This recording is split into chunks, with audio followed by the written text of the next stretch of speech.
Once you're finished adding color to your underwater self-portrait with crayons, then we are going to paint over everything with liquid watercolors. These are different than the regular watercolors we use.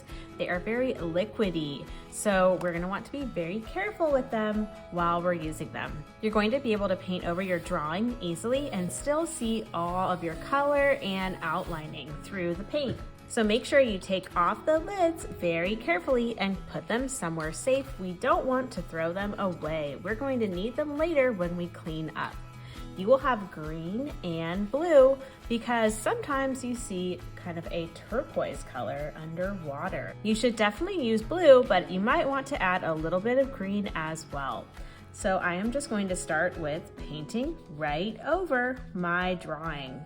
When we paint over crayon, that's creating a wax resist. Kind of like when we paint over oil pastel, that creates an oil resist. But crayons are made of wax and they resist watercolor the same way. So you can see the crayon right through the paint. We are going to paint over all of our coloring because remember, we are underwater, so the water is covering us. So I am just adding a little bit of blue and then green so I get that turquoise color. That's what we call blue-green, turquoise. I'm gonna keep going and paint over everything here.